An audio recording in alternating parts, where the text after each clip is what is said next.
जय श्री कृष्ण विद्यार्थियों। आज हम 5.2 में 8वां प्रश्न कर रहे हैं। 7 तक पहले हमने किए थे। आज 8वां प्रश्न है। देखिए,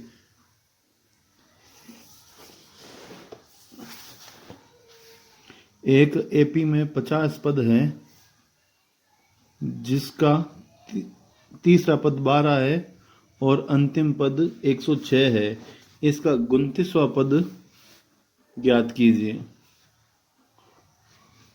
एपी में 50 पद है तो n बराबर हो गया 50।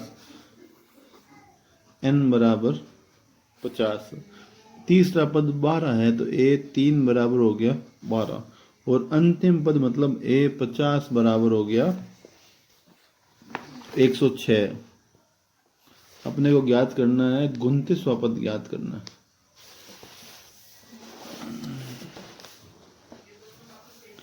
n दिया हुआ है, 50 पद हैं, तीसरा पद 12 है और अंतिम पद मतलब 50वां पद 106 है और a 29 ज्ञात करना है। तो पहले हम d का मान ज्ञात करेंगे, a का मान ज्ञात करेंगे और फिर a 29 ज्ञात करेंगे। तो देखिए a 3 बराबर 12 है, a 3 बराबर 12, तो इसको हम लिख सकते हैं a प्लस 2d बराबर 12। समीकरण नंबर 1। a 50 बराबर 106 है तो a प्लस 49d बराबर 106 समीकरण नंबर 2। ये समीकरण इसके नीचे लिख देते हैं तो a प्लस 2d बराबर 12। a का चिन्ह समान है तो घटाने पर ये माइनस माइनस माइनस ये कट जाएंगे। 49 में से 2 गए तो पीछे बच गए 47d। 106 में से 12 गए तो पीछे बचे 6 में से 2 गए 4 और 10 में से 1 गया 9। ये 47 गुणा में है, इधर आएंगे तो भाग में आ जाएंगे। 47 का भाग 94 में दिया तो 2 बार, d बराबर आ गया 2। अब ये मान हम समीकरण 1 में रखते हैं।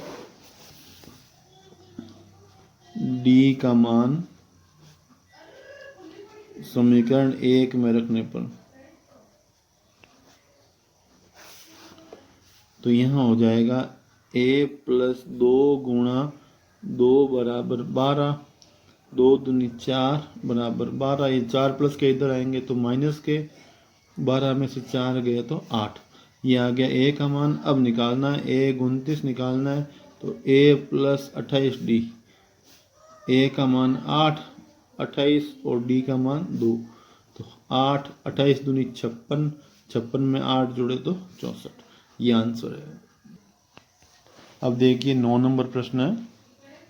यदि किसी एपी के तीसरे और 9वें पद 4 और -8 है तो इसका कौन सा पद शून्य होगा। तो सेम प्रश्न है ऊपर वाला जैसा। पहले हम तीसरे 9वें पद की सहायता से a और d का मान ज्ञात करेंगे और इसके बाद हम a n बराबर 0 मान के करेंगे। तो सेम प्रश्न है, आप खुद ट्राई करें। 10वां प्रश्न है। किसी एपी का 17वां पद उसके 10वें पद से 7 अधिक है, इसका सार्वंतर ज्ञात कीजिए। 17वां पद उसके 10वें पद से 7 अधिक है।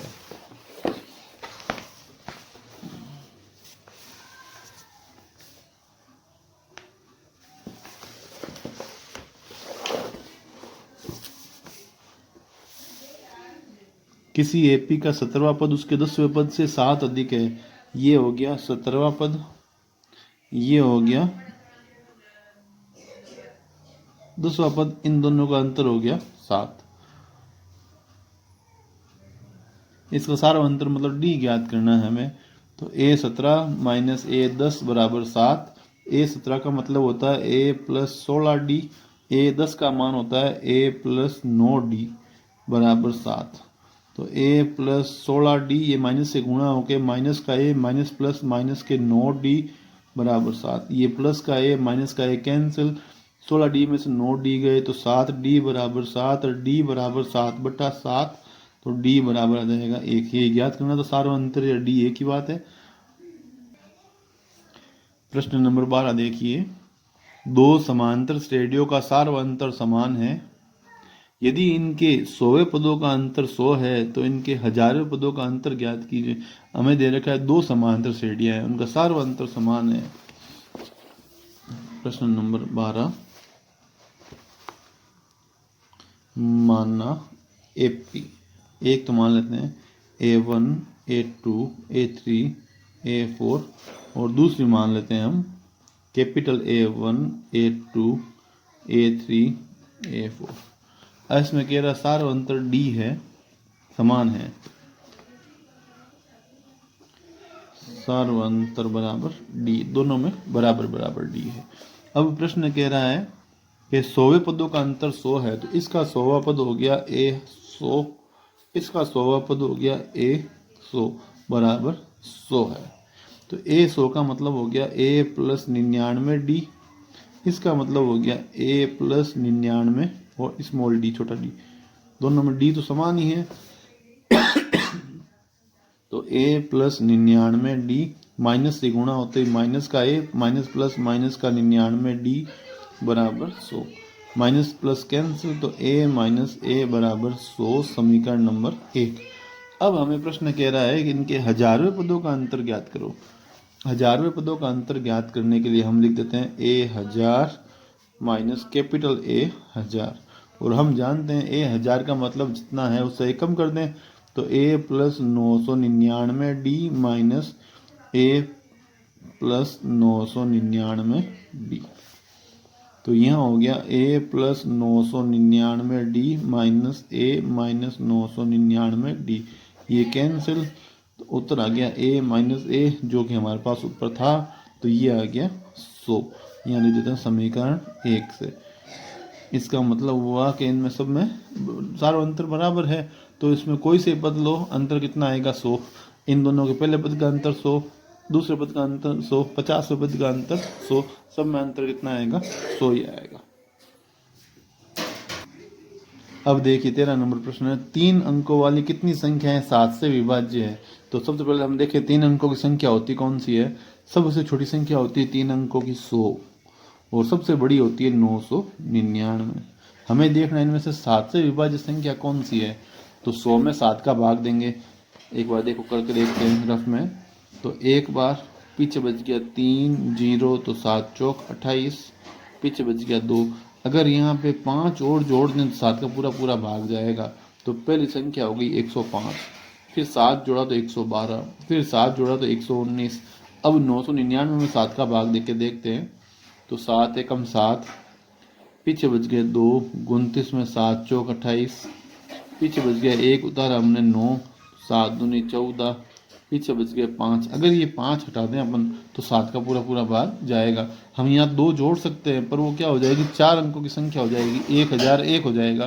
तो हम क्या करेंगे 5 घटाएंगे, तो यहाँ हो जाएगा अंतिम अंक संख्या 994।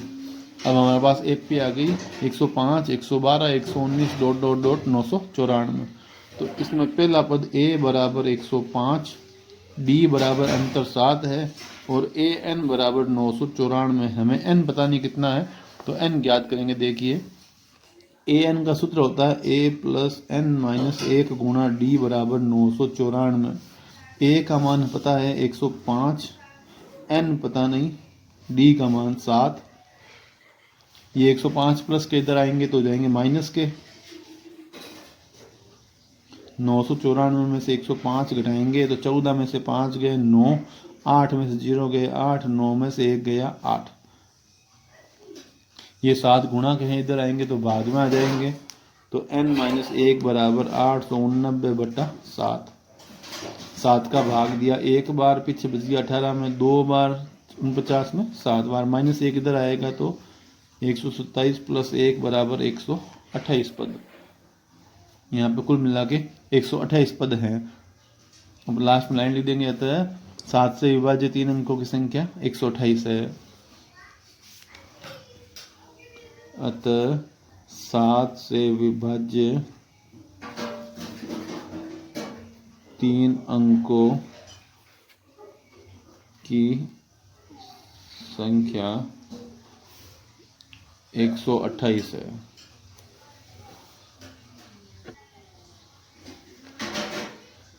प्रश्न नंबर 14, 10 और 250 के बीच में 4 के कितने गुणज है। 10 और 250 के बीच में 4 के कितने गुणज है। गुणज मतलब 4 का भाग किस चीज में जाता है, 10 में जाता नहीं है।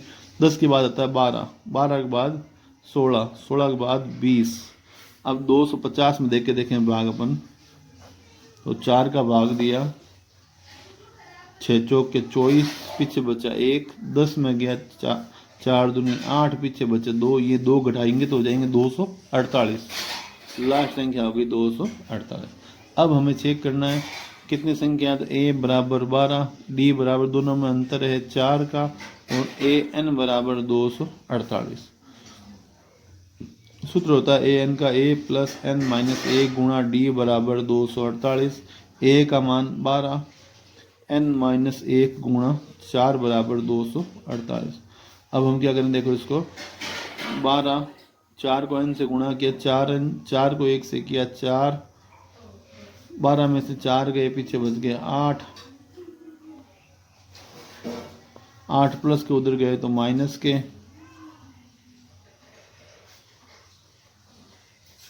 248 में से 8 गए 240, ये 4 गए भाग में,